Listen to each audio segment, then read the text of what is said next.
Coverage TV ન્યૂઝમાં આપનું સ્વાગત છે। ભરૂચના નેત્રંગ ખાતે ભાજપ દ્વારા આદિવાસી સંમેલનનું આયોજન કરવામાં આવ્યું હતું, જેમાં ઉપસ્થિત રાજ્યના નાયબ મુખ્યપ્રધાન હર્ષ સંઘવીએ કોંગ્રેસ અને આપ પર પ્રહાર કર્યા હતા। ભરૂચના નેત્રંગ ખાતે ભારતીય જનતા પાર્ટી દ્વારા આદિવાસી સંમેલનનું આયોજન કરવામાં આવ્યું હતું। આ કાર્યક્રમમાં ગુજરાતના નાયબ મુખ્યપ્રધાન હર્ષ સંઘવી મુખ્ય અતિથિ તરીકે હાજર રહ્યા હતા। કાર્યક્રમની શરૂઆત આદિવાસી મહાનાયક ભગવાન બિરસા મુંડાની પ્રતિમાને ફુલહાર અર્પણ કરીને કરવામાં આવી હતી। ત્યારબાદ નેત્રંગ શહેરમાં વિશાળ રેલી પણ યોજાઈ હતી। આ સંમેલનમાં કેબિનેટ મંત્રી નરેશભાઈ પટેલ, સાંસદ મનસુખ વસાવા, ધારાસભ્ય ગણપત વસાવા, રીતેશ વસાવા, જિલ્લા પંચાયત પ્રમુખ મહેન્દ્રસિંહ વાસદિયા તેમજ જિલ્લા ભાજપ પ્રમુખ પ્રકાશ મોદી સહિત ભાજપના અનેક આગેવાનો અને કાર્યકરો ઉપસ્થિત રહ્યા હતા। કાર્યક્રમ દરમિયાન કોંગ્રેસ અને આમ આદમી પાર્ટીના 100થી વધુ કાર્યકરોએ ભાજપમાં જોડાઈ પક્ષને સમર્થન આપ્યું હતું। સભાને સંબોધતા નાયબ મુખ્ય સંઘવીએ કોંગ્રેસ અને આમ આદમી પાર્ટી પર પ્રહાર કરતા જણાવ્યું હતું કે આદિવાસી વિસ્તારોના વિકાસ માટે ભાજપ સરકાર સતત કાર્યરત છે। તેમણે વધુમાં જણાવ્યું હતું કે આદિવાસી સમાજના સર્વાંગી વિકાસ માટે જરૂરી યોજનાઓ અને સુવિધાઓ ભાજપના શાસનમાં જ શક્ય બન્યા છે। કાર્યક્રમ દરમિયાન મોટી સંખ્યામાં સ્થાનિક લોકો અને કાર્યકરો ઉપસ્થિત રહ્યા હતા। રિપોર્ટર વિજય વસાવા, નેત્રંગ। આપણા આદિવાસી સમાજને માત્ર વોટ બેંક તરીકે જ ઉપયોગ કરવામાં આવ્યો। આઝાદી મળી ગઈ, આઝાદી વખતે આ અનેક ભીલ સમાજના, આદિવાસી સમાજના અને આપણા ભારતીય યુવાઓએ આ આઝાદી મેળવવા માટે જે શહાદત આપેલી, ત્યારે આ દેશના યુવાનોએ એ સપના જોઈને શહાદત આપેલી કે મારી આવનારી પેઢીઓને એમનો હક મળશે, મારા આદિવાસી સમાજના ગામો સુધી બી વિકાસ પહોંચશે। મારે આજે દુઃખ જોડે જણાવવું પડે કે આઝાદી તો આપણા દેશને મળી ગઈ, પરંતુ આઝાદીના વર્ષ સુધી આ દેશના ગરીબો, આદિવાસી, દલિત, વંચિત આ બધા જ સમાજો જોડે અત્યાચાર ચાલુ જ રહ્યો। મારી ઝઘડિયા વિધાનસભાના શ્રી પંચાલ અનંત કુમારનું બી ભારતીય જનતા પાર્ટીમાં સ્વાગત છે। કિરણભાઈ વસાવા વાલિયા તાલુકાના આમ આદમી પાર્ટીના પ્રમુખે એમની આખી ટીમ જોડે આમ આદમી પાર્ટીમાંથી વિદાય લીધી છે। અરુણભાઈ વસાવા વાલિયા તાલુકાના આમ આદમી પાર્ટીના પ્રભારીએ એમના મિત્રો જોડે આજે આ પાપમાંથી બહાર આવીને આ દેશ અને રાજ્યની સેવા કરનાર ભારતીય જનતા પાર્ટીમાં એમનું સ્વાગત કરું છું। ભાઈ નિર્મિતભાઈ, અંકિતભાઈ, નિર્મનભાઈ, સુરેશભાઈ, યોગેશભાઈ, જતીનભાઈ, અરવિંદભાઈ, કૌશિકભાઈ, વિવેકભાઈ અને આ તો ખૂબ લાંબી યાદી છે ભાઈ। અરે આ લોકો આવ્યા તો એમ કે સાહેબ તમને બધાને ગર્વ થશે કે આ ભારતીય જનતા પાર્ટીની એક જ એવી સરકાર છે કે જેને આદિવાસી સમાજનું નેતૃત્વ વધુમાં વધુ વધાર્યું। આપણી રાજ્ય સરકારની અંદર 4 મંત્રી આદિવાસી સમાજમાંથી હોય, આવું ક્યારેય કોઈએ સપનામાં વિચાર્યું હતું? આમાંની એક બી પાર્ટી, કોંગ્રેસ હોય કે આપ હોય,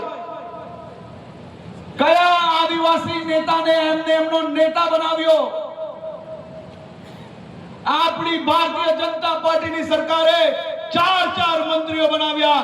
આપણા નરેશભાઈ પટેલ હોય, જયરામભાઈ ગામિત હોય, રમેશભાઈ હોય કે પીસી બરાંડા હોય, ચારેય ક્ષેત્રમાંથી 4 આદિવાસી મંત્રી એ મારા આદિવાસી સમાજની સેવા કરવા માટે ભૂપેન્દ્રભાઈ પટેલની સરકારમાં કામ કરી રહ્યા છે।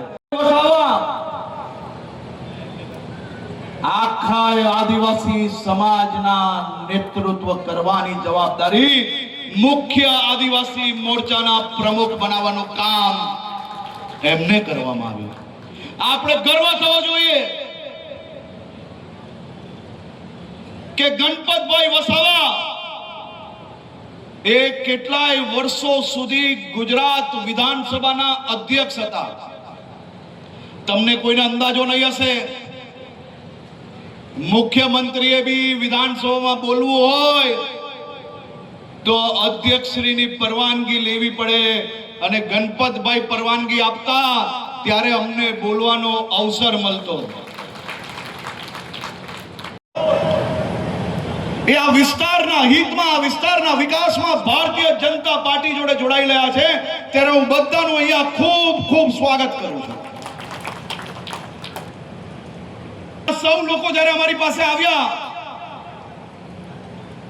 ત્યારે એક જ વસ્તુ કહ્યું કે અમારે ભાજપમાં જોડાઈને કોઈ હોદ્દા નથી જોઈતા, તો અમારે ભાજપમાં જોડાઈને ખરા અર્થમાં આદિવાસી સમાજની સેવા કરવી છે.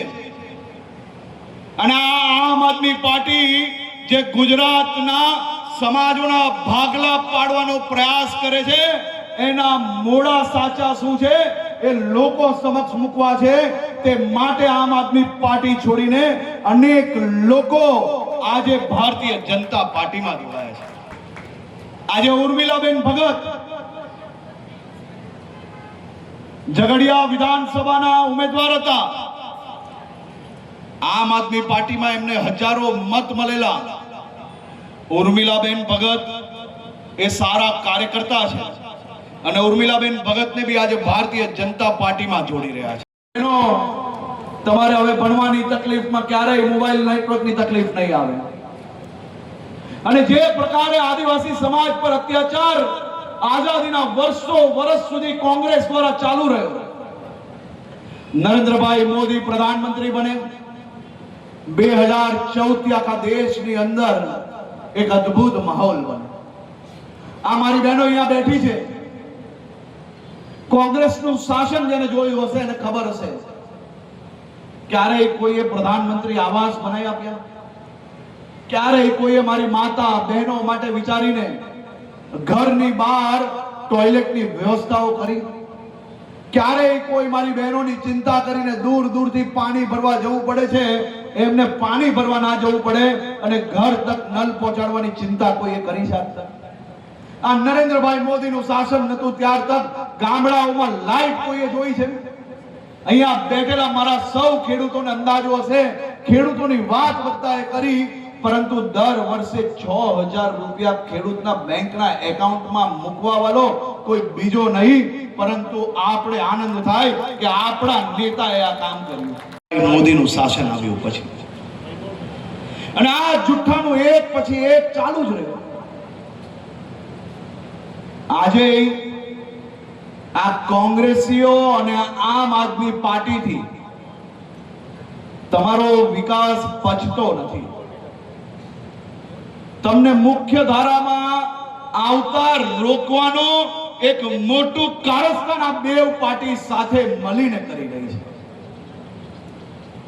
મોબાઈલના નેટવર્ક નાખવાના હોય તો એમને ચિંતા થાય કે મોબાઈલના નેટવર્ક જો બધા જ ગામોમાં આવી જશે અને બધા જ ગામોમાં જો મોબાઈલ ચાલુ થઈ જશે તો આદિવાસી સમાજને તો બધી સાચી માહિતી મળી જશે. પહેલા ગામે ગામ તક રોડ કેમ નતા બનાવતા? ગામના લોકો બહાર જાય તો એને બધી જ સાચી માહિતી મળી જાય, તો પછી વોટ બેંકમાં ક્યાંક ને ક્યાંક કોંગ્રેસને નુકસાન થાય. આવા એક પછી એક ખૂબ મોટા પાયે આ સૌ લોકોએ મળીને આદિવાસી સમાજ પર અત્યાચાર કર્યો છે કે ગુજરાતની જનતાએ આ પાપીઓને જલ્દીથી ઓળખી લીધા અને ગુજરાતમાં ભારતીય જનતા પાર્ટીની સરકાર વહેલી આવી ગઈ. નરેન્દ્રભાઈ મોદીનું શાસન આવ્યું. અંબાજીથી ઉમરગાંવ સુધીના સૌ એરિયાનો સોનેરી અવસર કે સોનેરી સમય ચાલુ થઈ ગયો. વનબંધુ કલ્યાણ યોજનાની શરૂઆત થાય, આદિવાસી સમાજના ઘરે ઘર સુધી લાઈટ પહોંચે, પાણીઓ પહોંચે, ગામના રસ્તા બને, ગામની અંદર મોબાઈલના નેટવર્ક આવે, અને જ્યાં જ્યાં બાકી રહી ગયા હોય ત્યાં આ વર્ષે ભૂપેન્દ્રભાઈ પટેલની સરકારે જે નવા ગામો વસ્યા હોય, વચ્ચેના રસ્તામાં ના આવતા હોય નેટવર્ક, એ બધી જ જગ્યા પર મોબાઈલના ટાવર નાખી લેવાનું નક્કી કર્યું છે. આદિવાસીઓ સિંચાઈની ખેતી કરે એના માટે ગુજરાત પેટર્નમાં સિંચાઈની સુવિધાઓ ઉપલબ્ધ કરાવી, જંગલની જમીન આપી, એફારે એમાં બોર મોટર દરેકે દરેક જિલ્લાની અંદર બોર મોટર જે જંગલની જમીન ખેડતા હોય ને એની પાસે પુરાવો છે એવા લોકોને બોર મોટર આપવાનું કામ, સિંચાઈ કરવાનું કામ આપણી ભારતીય જનતા પાર્ટીની સરકાર નરેશભાઈ ના ગણપતભાઈ કર્યું છે. અને એનાથી વધારે વાત કરો, ઉકાઈ ડેમ બન્યો કોંગ્રેસના સમયમાં, પણ આદિવાસી વિસ્તારને પાણી મળે એની ચિંતા નથી કરી. પણ ગણપતભાઈ ઉકાઈ ડેમનું પાણી લીપ કરીને, આ સામાન્ય કામ નથી, કોઈ વખત ટાઈમ કાઢીને આદિવાસી આગેવાનોને કહું, તમે જોજો, લીપ કરીને ડુંગરો પર પાણી ચડાવ્યું અને આ ઉમરપાડા ને ડેડિયાપાડા તાલુકાને સિંચાઈનું પાણી આપવાનું ચાલુ કરી દીધું છે. આજે ખોટા પ્રમાણપત્રો વાળાને જે સરળતાથી આદિવાસીમાં નોકરી મેળવતા હતા એ લોકો આજે ધીરે ધીરે આજે આપણે કાઢી રહ્યા છે. એવા લોકોને નિયમો બની ગયા છે. હજુ પણ ક્યાંક થોડી ઘણી ક્ષતિ છે, એમાં નરેશભાઈ પટેલ આગળ વધી રહ્યા છે. ગણપતભાઈ અને વિજયભાઈ રૂપાણીના સમયમાં જે કાર્ય થયું છે એને સાચા અર્થમાં આપણા આદિવાસી કલ્યાણ મંત્રી નરેશભાઈ પટેલ એને ફોલો, કારણ કે ઘણી વખત અઘરું છે. કેટલીક વખત સાચા આદિવાસીઓને પણ આ કાયદો અને નિયમો થોડી તકલીફ પડે છે, પણ આના માટે પણ અહીંયા મંચ પરથી કહું છું કે ખોટા લોકોને કાઢવા માટે જે નિયમો બન્યા છે, જે કાયદો બને છે, એમાં ક્યાંક કેટલાક પુરાવા માંગવા પડે છે. એમાં નાની મોટી આપણા સાચા લોકોને પણ તકલીફ પડે છે. પછી બેઠી રહીશું. હું વચન આપું છું, ખાતરી આપું છું, રાજ્ય સરકારમાં કહ્યું છે કે આદિવાસીના પ્રમાણપત્ર મેળવવામાં નાની મોટી તકલીફ પડતી હોય તો આવનારા દિવસોમાં અમે નહીં પડવા દઈએ. અમે સરકારમાં પણ કહ્યું છે અને જિલ્લા કલેક્ટરથી મામલતદારથી માંડીને બધા જ લોકોને અમે કહ્યું છે. અહીંયા નેત્રંગ તાલુકામાં પણ મામલતદારમાંથી કેટલીક તકલીફ પડે છે આદિવાસીના ખોટા પ્રમાણપત્રો સાચા લોકોને મેળવવા માટે, એના માટે પણ અમે કહ્યું છે. આવનારા દિવસોમાં સાચા આદિવાસીઓ માટે હક ને અધિકાર આપવાનું કામ આ ભારતીય જનતા પાર્ટી સરકાર કરી રહી છે.